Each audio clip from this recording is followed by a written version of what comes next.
아침을 뉴스로 깨웁니다. YTN 라디오 김호성의 출발 새아침.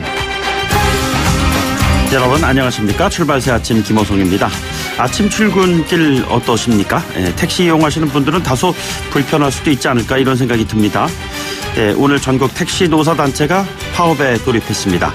카카오 카풀 서비스에 반대하는 택시업계의 반발이 큽니다. 양측 입장 엇갈리고 있습니다. 카카오 택시는 카풀 서비스 통해서요, 택시 이용이 어려운 사람들이 쉽게 교통편을 이용할 수가 있게 되고, 그로 인해서 신규 일자리 창출 효과도 있을 것이라고 얘기하고 있습니다. 네, 이에 대해서 불법 카풀 관련 비상대책위원회는 자가용의 영업화로 택시업계가 타격을 받고요, 과열 경쟁으로 인해서 결국 카풀 업체만 중간에서 이득을 챙기게 될 것이다, 이렇게 경고하고 있습니다. 현행 여객자동차 운수사업법 81조는 사업용이 아닌 자가용 자동차의 유상 운송을 금지하고 있습니다. 다만 출퇴근 카풀은 허용하고 있죠. 교통수단을 둘러싼 논란의 핵심은 결국 일자리입니다. 꽁꽁원 대한민국의 고용시장, 올해 들어 1월부터 지난달까지 매월 실업자 수 통계 수치가 100만 명을 이상을 기록하고 있습니다. 그래서요, 오늘 출발 새아침에서는 일자리 문제 이슈 준비했습니다. 일부에서는 감정노동자 보호법 시행 첫날을 맞아서 관련 법안 대표 발의한 분이시죠. 더불어민주당 한정혜 의원을 연결하겠습니다. 네, 2부에서는요, 가짜 일자리 논쟁을 둘러싼 자유한국당의 조경태 의원의 입장을 들어보도록 하겠습니다. 10월 18일 목요일입니다. 잠시 후 출발하겠습니다.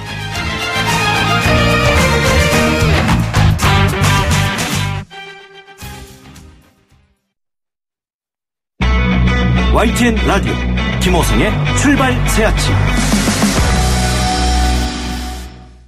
네, 지금까지 들어온 뉴스, 오늘 꼭 아시면 좋을 뉴스 정리해보겠습니다. 시사평론가 이종훈 박사 나오셨습니다. 안녕하십니까? 네, 안녕하세요. 네, 오프닝 멘트에서 잠깐 제가 언급했습니다만 오늘 전국 택시가 파업을 한다고 하는데 전부 이른 아침에 오다 보니까 이렇게 택시들은 보였어요. 그런데 네, 어쨌든 이제 좀 불편해지지 않을까 이런 생각도 좀 드네요. 예. 이번에는 택시 노사가 한 대 손을 잡았습니다. 네네. 그래서 불법 카풀 관련 비상대책위원회를 이제 만들었고요. 카카오 모빌리티가 지금 이제 그 오픈 준비 중인 카카오 티 카풀 그 출시를 좀 일단 그 막아보겠다, 이제 이런 의도입니다. 오늘 새벽 4시부터 24시간 동안 일단 네네, 만 하루 파업을 하는 거고요. 오후 2시에는 광화문에 모여서 택시 생존권 사수 결의대회도 연다 그럽니다. 시내가 좀 혼잡할 것 같고요. 지금 뭐 최대 7만 대인데 뭐 부분적으로 동참하지 않는 네네, 그런 그 업체들 또 뭐 개인 택시 같은 게 있기 때문에 네, 예, 뭐 택시가 간혹 보이긴 할 것 같은데 네네, 예전만큼 많지는 않으니까 이건 고려하셔서 오늘 이제 아침 출근길을 설계를 하시는 게 좋을 것 같고요. 예. 이 카카오 모빌리티가 지난 2월에 이제 카풀 업체 럭시를 인수를 했습니다. 네네. 그래서 이제 지난 16일부터 운전자 사전 모집을 이제 시작한 상태고, 일단은 뭐 출퇴근 시간 이제 그 연결시켜 주는 것, 예, 이거부터 이제 시작을 하는 건데, 택시 업계 쪽에서는 이거 결국 뭐 우버처럼 하려는 거 아니냐. 네네. 라고 지금 이제 그 막아서고 있는. 우리나라는 우버는 안 됐잖아요. 예, 그렇습니다. 예. 그때는 성공을 했는데 네네, 이번에는 이제 어떻게 될지, 또 궁극적으로 이런 식의 서비스를 과연 막아낼 수 있을지. 예, 그런데 사실은 뭐 이 택시 파업에 대해서도 국민 여론이 그렇게 호의적이지만은 않습니다. 네네. 최근에 뭐 요금 인상안도 지금 이제 나오고 있는 상황인데, 뭐 승차 거부, 난폭 운전, 뭐 여전히 좀 이거 문제 아니냐, 이런 지적도 좀 함께 나오고 있습니다. 예, 한번 지켜봐야 될 것 같습니다. 그리고 유럽 순방 중인 문재인 대통령 오늘 교황을 만나시죠? 미사에 참석을 했어요? 네, 예, 그렇습니다.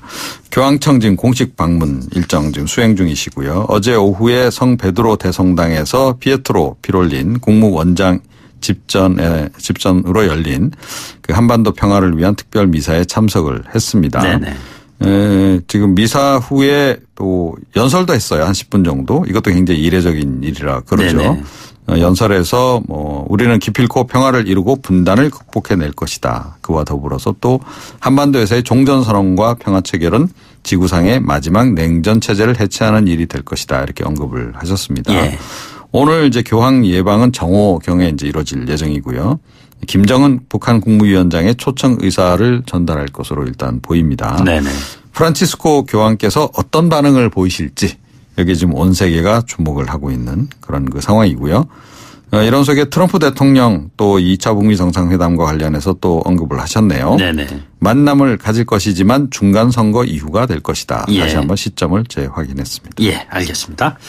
자, 어제 굉장히 논란의 핵심에 있었던 사안이죠. 비리, 사립 유치원 공개. 자, 이 여부가 어떻게 지금 되고 있나요? 오늘 결정이 될 것으로 보입니다. 네. 유은혜 사회부총리 겸 교육부 장관 주재로 오늘 전국시도 부교육감 회의가 열립니다. 감사 결과 실명 공개 여부 그리고 공개 일정 이런 것을 이제 최종적으로 논의를 해서 확정할 것으로 이렇게 알려지고 있는데요. 예. 이변이 없는 한 공개로 이제 결정이 날 것 같습니다. 네네. 지금 뭐 한국유치원총연합회의 경우에는 방송사를 상대로 명단 공개하지 말라 이렇게 가처분 신청까지 내지 않았습니까? 네네. 법원에. 또 별도의 법적 대응 명예훼손 관련해서 이런 것도 준비 중이라 그러는데 만약에 이 오늘 교육부와 교육청이 공개를 결정을 하게 되면 예. 이 교육부하고 교육청에 대해서도 가처분 신청을 낼지 네네. 모르겠습니다. 과연 그렇게 할 수 있을지. 이런 속에 또 어린이집도 뭐 유사한 문제점이 있다. 예. 이런 지적이 지금 나와서요. 네네. 어린이집은 또 교육부가 관할하는 게 아니고 보건복지부가 관할을 하고 있지 않습니까? 예, 예, 예. 그래서 보건복지부가 지방자치단체와 함께 순차적으로 점검에 나설 예정이라 그러고 내년 상반기까지 전국 4만여 개 어린이집 네네. 전수조사를 한다. 뭐 이런 얘기인데요. 뭐가 나올지가 좀 두려워요. 요즘은. 예. 그렇습니다. 이게 뭐 집만큼 또는 집보다도 더 많은 시간을 보내고 있는 어린이들의 공간이에요. 그 공간을 둘러싼 비리가 이렇게 나오고 있는 것인데 한번 지켜봐야 될 것 같습니다. 오늘 기준금리 결정하는 금융통화위원회가 열리는데 네. 이번 달이냐 다음 달이냐 관심이 큰데 어떻게 될까요? 예, 뭐 이게 좀 불확실합니다. 여전히 다음 달 이 가능성이 그래도 높다라는 이제 얘기가 좀 더 많이 나오고 있긴 합니다. 네네. 오늘 오전에 이제 한국은행 금융통화위원회가 열리는 거고 10월 기준금리를 결정하는 건데요. 이낙연 총리 금리 인상 필요성 언급 이후에 이주열 한국은행 총재도 금융 불균형을 네네. 계속 이제 강조를 해왔단 말이죠. 네네. 그래서 전반적인 분위기는 인상 쪽으로 기운 거 아니냐라고 예. 하는 관측입니다. 그런데 뭐 갑자기 또 이 총리 발언 나오고 난 뒤에 바로 올리면 또 본인이 또 이제까지 고수해온 저금리 기조를 예. 또 바꾸기에 약간 명분이 좀 달리는 그런 부분이 없잖아 있고 또 독립성을 지키지 못하고 결국 총리 지시 따른 거 아니냐라고 하는 지적이 또 나올 수도 있는 거죠. 네네. 그 점도 아마 부담스러울 것 같고 그래서 이번 달은 거르고 다음 달 정도에 올리지 않겠냐라고 하는 관측이 지금 지배적인 겁니다. 예. 지금 우리나라하고 미국의 금리 격차가 0.75%포인트 벌어진 상황이고 미국에서는 연준이 계속 지금 이제 올리겠다라고 얘기를 하고 있고 트럼프 대통령은 연준이 지금 뭐 미쳤다 이런 네네. 표현까지 쓰면서 이 금리 인상에 대해서 좀 제동을 걸고 있는 그런 그 상황이고요. 예.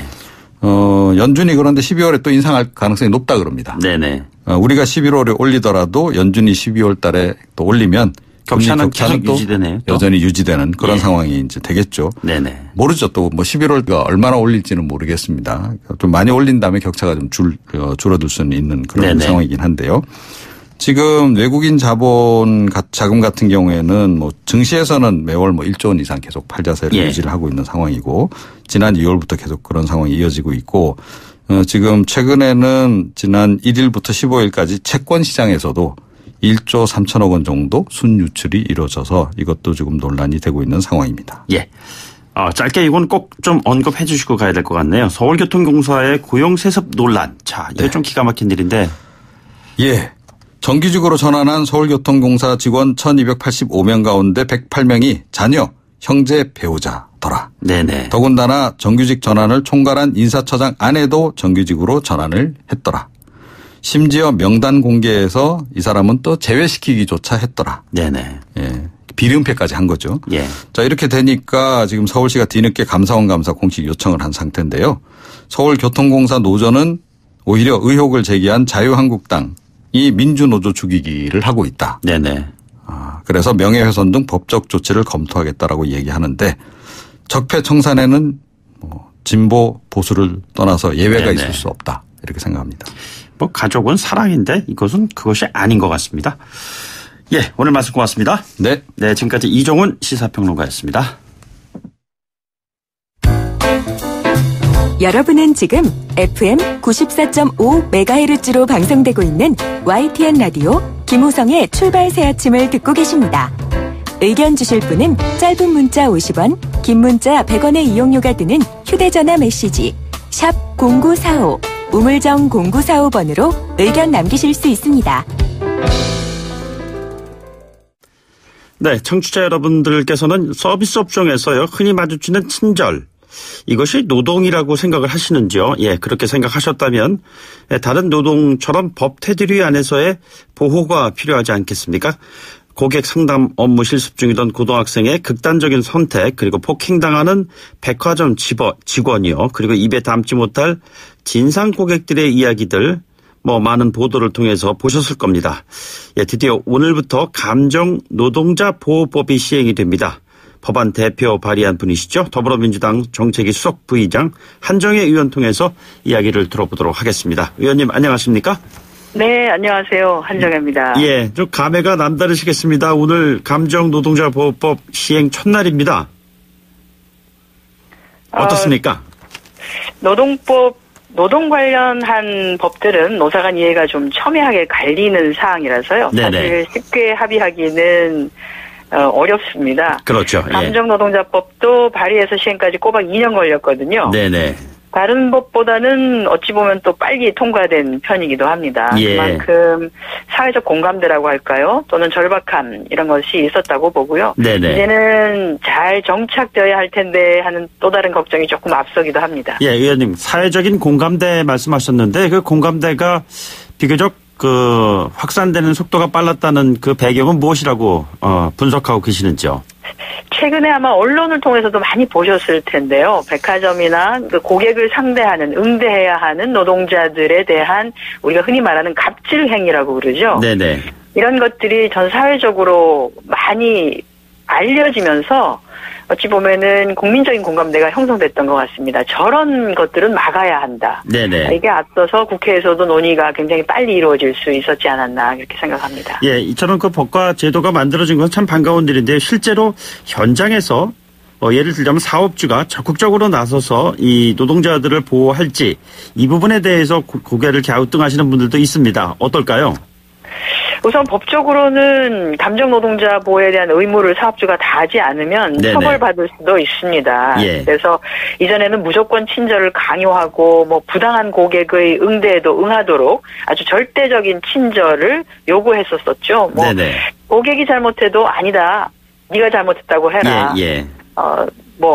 빌어라. 아예 네네. 무릎을 꿇어라라고 하는 아주 과도한 그런 극단적인 친절을 요구했습니다만 이제는 이 법에 따라서 해당되는 노동자를 보호해야 하는 의무가 사업주에게 부과가 됩니다. 그래서 만약에 그런 고객들로부터 부당한 대우를 받는 감정노동자가 있다라고 하면 그 해당 보호자를 보호하기 위해서 업무의 일시적 중단 네네. 또는 전환을 시킨다든지 하는 등의 조치를 해야 하는 그런 법적 의무 사항이 들어가 있습니다. 예, 이 감정 노동자라는 것이 고객을 응대하는 과정에서 이제 여러 가지 그 불편함을 감수해야 하는 그러한 그 당사자일 텐데요. 법과 제도라는 것이 과연 이런 감정이라는 그런 영역까지 컨트롤할 수 있는 그러한 실질적인 영향력을 발휘할 수 있을까? 자, 이 부분에 대한 의문을 제기하는 분들도 있습니다. 실제로 영향을 줄 수 있을 거라고 믿고 계시는지요? 이제 시작이라고 보고요. 시작이라고 보기 때문에 시행 후 현장의 조치의 적합성 그리고 노동자 보호 취지의 정착 정도 이런 것들을 파악할 필요가 있다고 봐집니다. 다만 전 세계적으로 이런 감정 노동자를 보호해야 한다라고 하는 취지들이 다 만들어져서요. 사실 굉장히 많은 나라에서 감정 노동자를 보호하는 입법안들이 시행되고 있기도 합니다. 네네. 자. 비슷한 연장선상에 있다고 봐집니다. 그 노동 환경의 문제와 연관된 건데요. 그 직장 내 괴롭힘 방지법 이것도 상임위를 통과했습니다. 자, 이 같은 문제 앞으로 어떤 식의 우리 사회에 영향을 주게 될 것으로 봐야 할까요? 상임위만 통과하고 사실 아직 법사위를 통과하지 못해서 조금 더 기다려야 할 것 같은데요. 감정노동자법은 고객으로부터 우리 노동자를 보호하는 법이라고 하면 직장 내 괴롭힘 방지법은 직장 안에서의 동료 간 또는 직장 상사로부터의 괴롭힘으로부터 네네. 또 노동자를 보호하는 어찌 보면은 이제 두 개가 쌍끌이법이라고 말할 수 있거든요. 예, 예. 그래서 이것까지가 통과가 되어야지만이 실질적으로 시너지 효과를 발휘할 수 있을 거라고 봐지는데 지금 환경노동위원회에서는 여야 만장일치로 통과를 했습니다만 네네.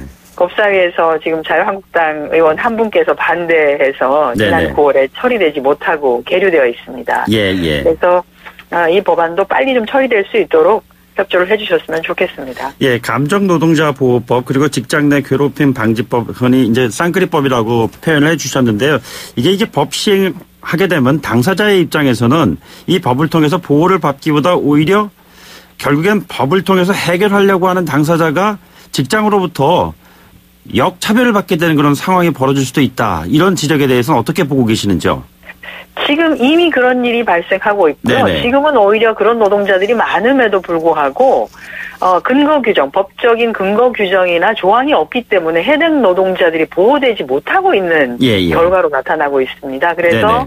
그런 괴롭힘을 당하고 있는 당사자들이 속해 있는 단체나 집단에서는 빨리 그런 사항들을 좀 보완할 수 있는 법을 개정해달라고 저희에게 굉장히 많은 요청을 했기도 했습니다. 예, 예. 지금 조명래 환경부 장관 후보자 인사청문회 관련 일정이 좀 약간 삐끄덕거리고 있습니다. 어떻게 될 것 같습니까? 조명래 장관 후보자 인사청문회 일정은 잡혔습니다. 원래 저희가 이제 그 여야 간사가 합의해서 일정을 잡았는데 며칠 전에 갑자기 인사청문 계획서 채택을 못하겠다. 헌법재판관 후보자 3명 건과 연계해서 해야겠다라고 해서 잠시 문제가 발생을 해서 저희가 처리를 못했었는데요. 예. 어제 헌법재판관 후보자 3명에 대한 국회 본회의 표결이 끝이 났고요. 네네. 그것이 여야 원내대표 간의 합의가 됨에 따라서 저희도 인사청문 계획서를 채택해서 다음 주 23일 날 인사청문회를 개최하게 되었습니다. 다음 주에 개최하는 것이죠? 네. 네, 알겠습니다. 일자리 문제와 관련된 질문 하나 좀 더 드리겠습니다. 자유한국당에서 보면 가짜 일자리 대책 특위를 출범시켰습니다. 자, 이것이 정부 여당이 말하는 일자리 정책에 대한 일종의 반격인 것으로 저희들은 읽히는데요. 공공부문의 알바 양산이다 이런 얘기도 나오고 있습니다. 어떤 판단을 하고 계시는지요?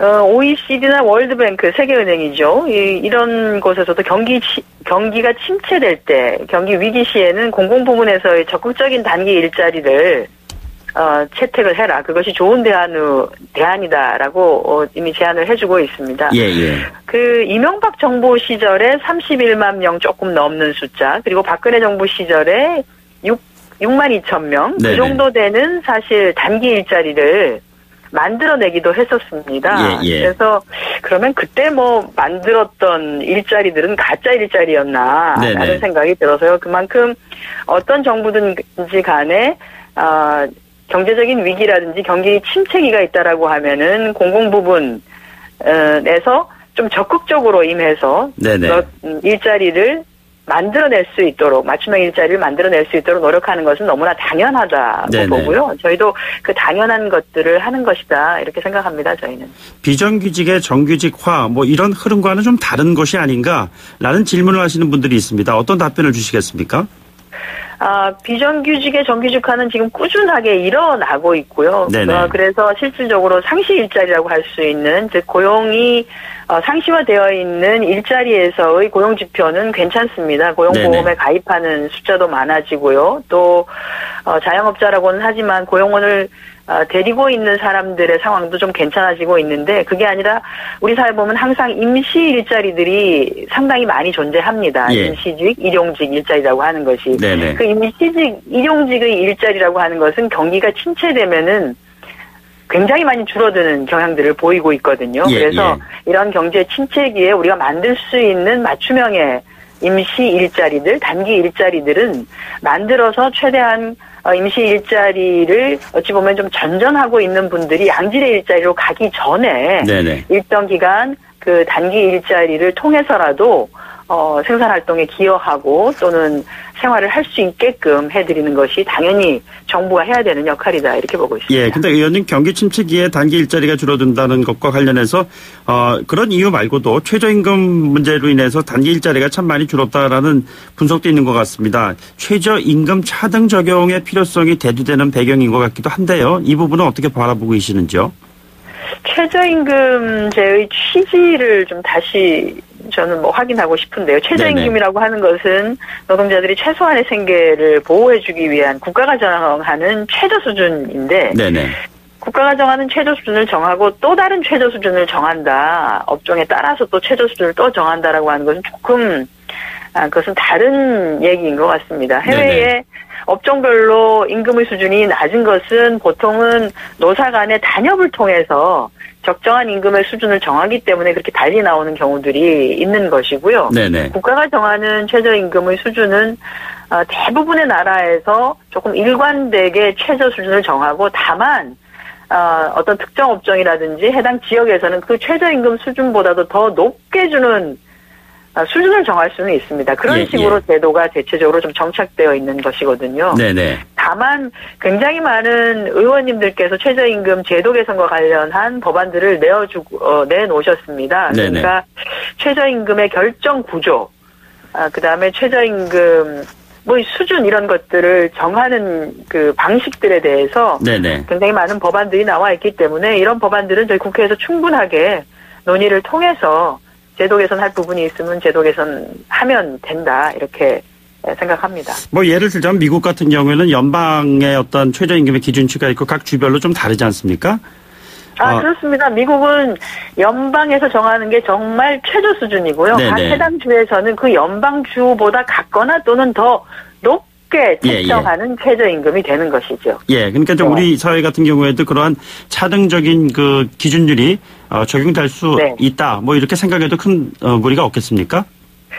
그런데 우리 이 사회에서 최근 들어서 보면은 공평성, 평등성에 대한 것을 굉장히 크게 받아들이고 있고요. 예를 들어서 국가 수준에서 중앙정부 수준에서 최저임금 수준을 정하고 난 뒤에 예를 들어서 어느 광역단체 수준에서 그러면은 그 해당되는 최저임금 수준과 같거나 아니면 그거보다 조금 높은 수준의 최저임금을 정해야 하는데 이것이 광역 단위 간에 서로 간에 오히려 어찌 보면은 경쟁 수준을 더 촉발시켜서 더 어려운 과정을 만들어낼 수도 있지 않을까. 네네. 그런 걱정이 되기도 합니다. 다만 어쨌든 여러 가지 제안들을 주셨기 때문에 논의를 국회에서는 충실하게 해보도록 하겠습니다. 알겠습니다. 이게 관련된 그 이슈라서 하나 여쭤보겠습니다.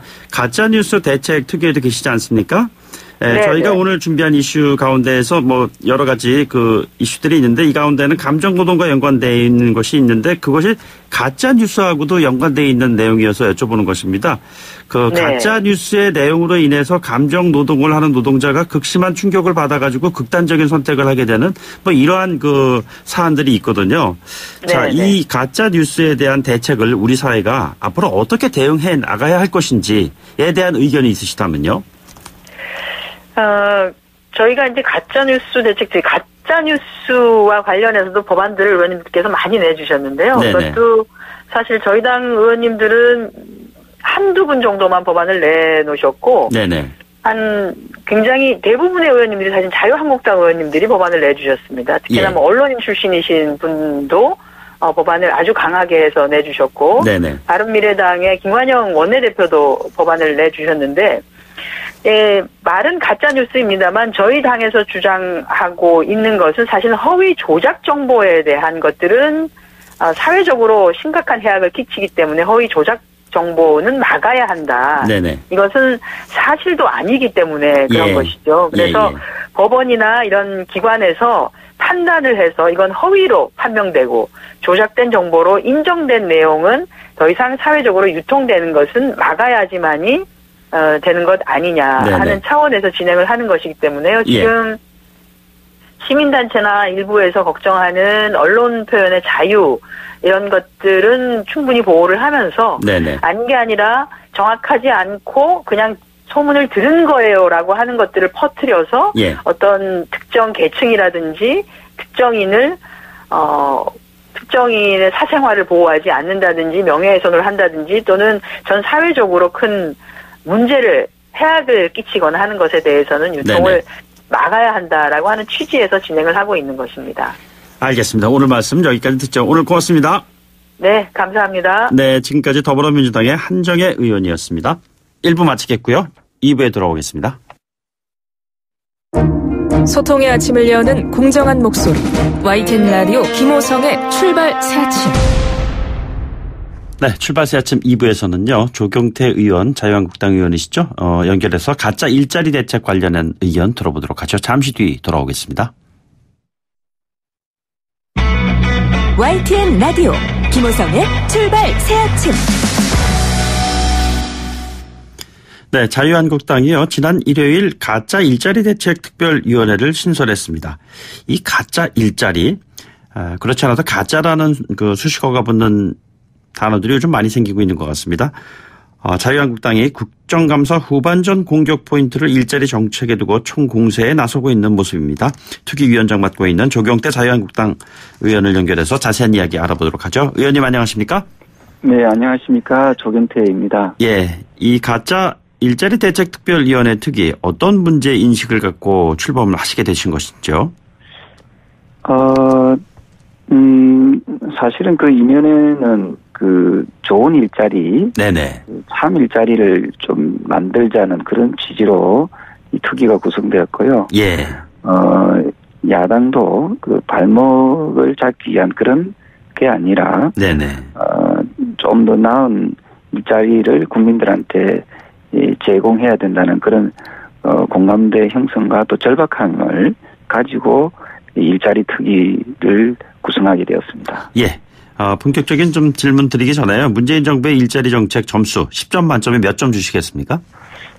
글쎄요, 제가 점수를 이렇게 평가하기에는 뭐 다소 무리한 측면이 없잖아 있습니다만, 네네. 9월 그 고용 동향을 보면은 그 세금이 많이 투입되는 그런 복지 서비스 산업이 한 13만 개 이상 늘어났고요. 예. 대신에 최저임금 인상을 받고 있는 제조업이나 숙박업, 도매업 같은 게 한 22만 명 정도가 일자리를 잃었거든요. 네네. 그래서 산업적인 부분이라든지 또한 그 취업의 안전성을 보면은 고용의 안정성이 높은 그 일자리들이 많이 감소한 반면에 36시간 이하의 그 단기 일자리가 한 44만 개 증가했습니다. 예. 그래서 고용의 질이나 이런 부분들이 좀 약간씩 지역적으로 좀 좋지 않는 방향으로 가고 있지 않는가 하는 그런 우려를 하고 있습니다. 고용의 질이 좋지 않은 방향으로 가고 있다는 이야기는 결국에는 일자리 정책 점수 높게 주실 수 없다 뭐 이런 이야기이시네요. 현재로서는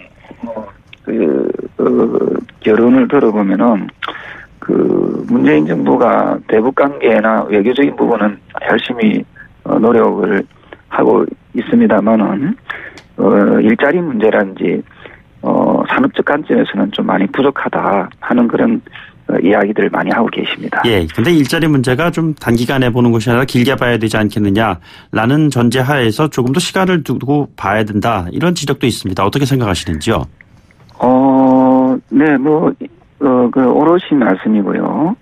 대신에 한 달짜리, 두 달짜리 어떤 그런 단기성의 아르바이트형의 그런 일자리를 만들어서 그것을 실업률이 해소되었다, 취업률이 높아졌다 이런 식의 어떤 좀 다소 과한 부분에 대해서는 통계에 넣지 않아야 된다. 예. 문제는 통계를 왜곡하려는 그런 부분에 대해서 국민들도 우려를 하고 있거든요. 네네. 네네. 자, 근데 이 취약계층을 위한 정부의 일자리라는 것이요, 공기업과 공공기관을 통해서 나오는 이 같은 일자리라는 것이 단기성이라고 한다 하더라도 그것이 일자리를 구하지 못해서 생계가 참으로 어려운 청년 또는 어르신들의 어려움을 해결하기 위한 노력이지 그것을 가짜 일자리로 규정하는 건 너무 좀 비약이 아니냐라는 그런 반론이 있습니다. 어떤 답변 주시겠습니까?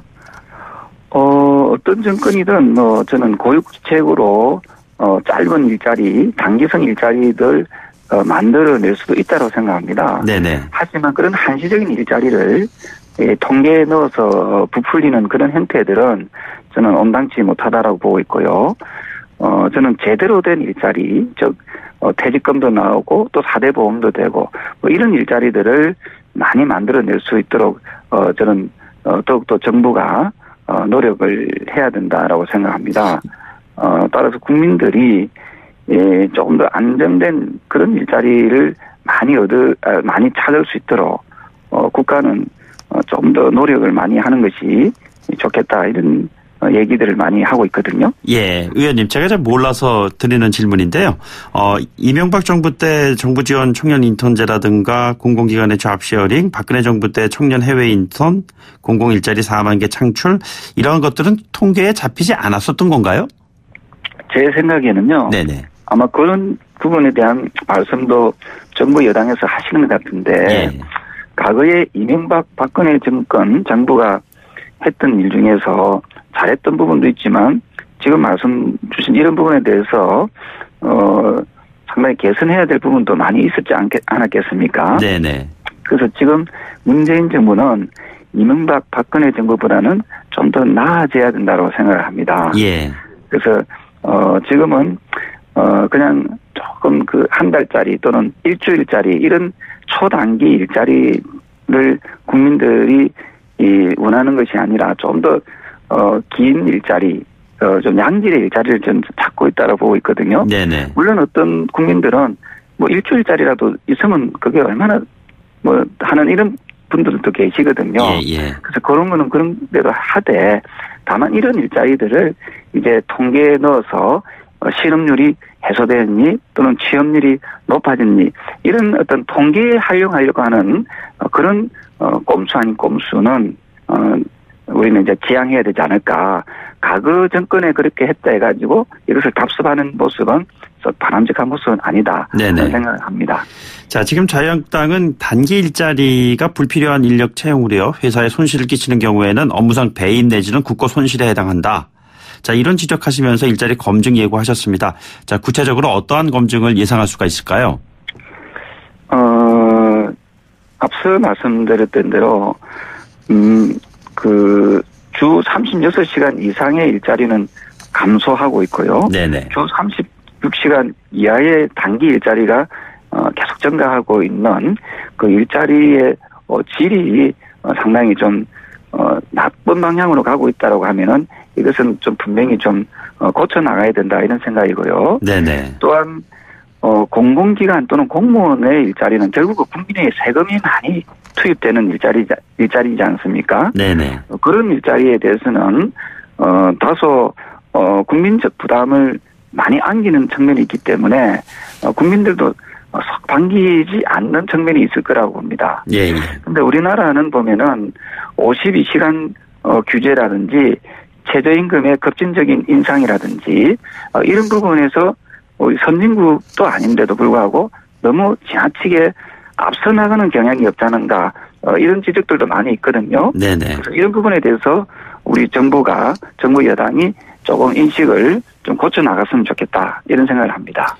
예, 일자리 문제 관련해서 지금 현재 펼쳐지고 있는 국감 현장에서 의외로 제1야당인 자유한국당의 활약이 이렇게 지금 의원님께서 지적하시는 것만큼 그렇게 활발하게 전개되고 있지는 않은 것 같다. 당 차원에서요. 그런 지적이 있습니다. 어떻게 보고 계시는지요? 저는 이 시간이 참 좋은 시간 같은데요. 사실은 국민들은 먹고 사는 문제에 대해서 가장 고민하고 또 관심이 있습니다.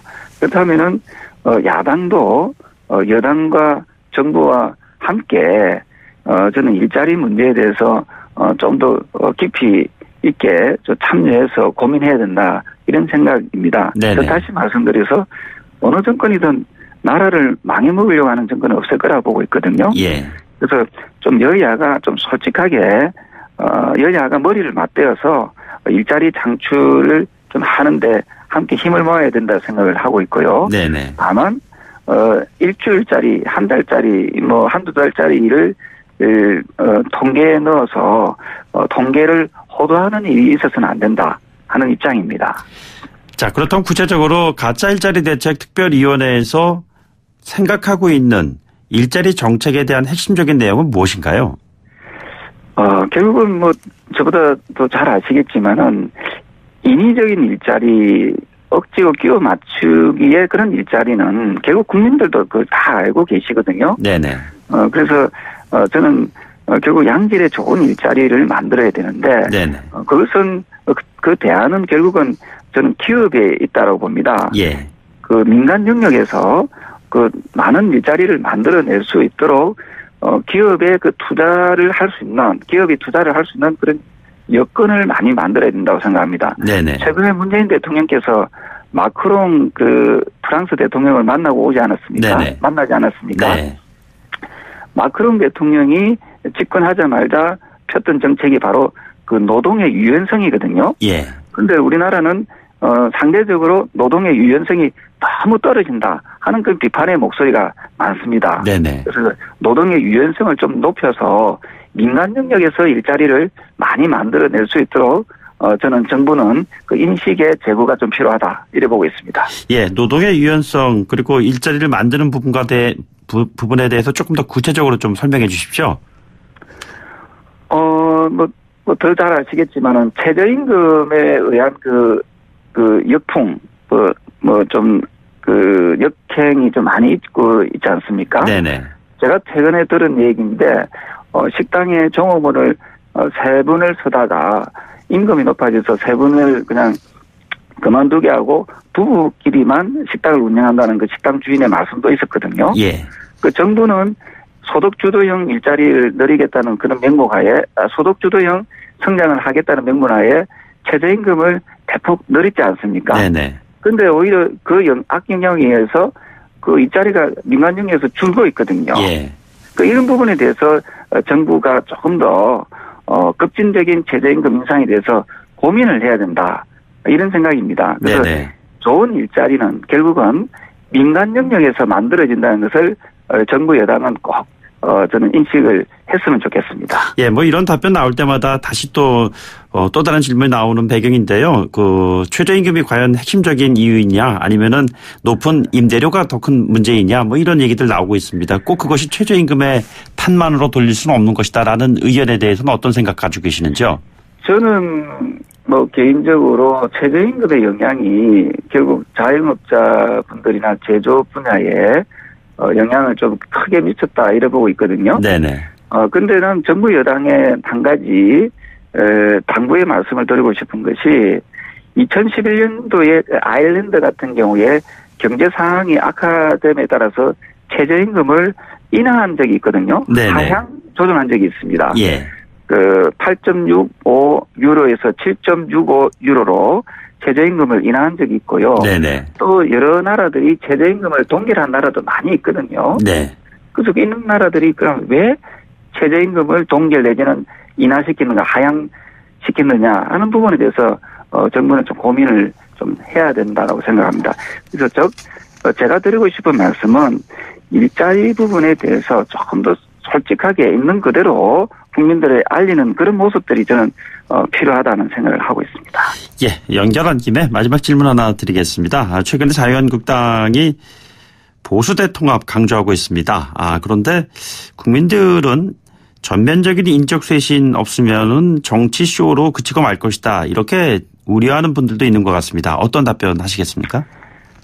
저는 야당도 그렇고 여당도 그렇고 정부도 그렇고 국민들이 어디에 지금 관심이 있는가를 좀 더 살펴봐야 된다 생각을 합니다. 네네. 어제 보면은 제주도의 예멘 난민 신청자, 저는 가짜 난민이라 봅니다만은 339명을 체류 허가를 냈습니다. 네. 체류 허가를 내어주었습니다. 지금 국민들이 이 난민에 대해서, 가짜 난민에 대해서 특히 굉장히 우려하고 또 분노하고 있거든요. 예. 그래서 야당도 그렇고 정치권은 좀 난민 문제라든지 일자리 문제라든지 이런 정책적인 부분에 대해서 좀 더 대안을 제시하고 또 함께 문제 해결을 위해서 보다 적극적인 노력을 해달라는 그런 주문인데 정치권이 아직까지 국민적 어떤 마음에 썩 들지 않는 그런 정치적 모습을 보이지 않는가 하는 그런 우려가 있거든요. 예. 물론 자유한국당 저희 당에서 또 여러 가지 낮은 지지율을 극복하려고 하는 그런 움직임에 대해서는 저는 그 자체를 저는 부정하고 싶은 생각은 없지만 좀 더 먹고 사는 문제에 대해서 집중하기를 아마도 국민들이 바라고 있는 것 같습니다. 알겠습니다. 의원님 오늘 말씀 여기까지 듣죠. 고맙습니다. 네, 감사합니다. 네, 지금까지 자유한국당 조경태 의원이었습니다. 네, 2부 마치고요. 3부에 돌아오겠습니다.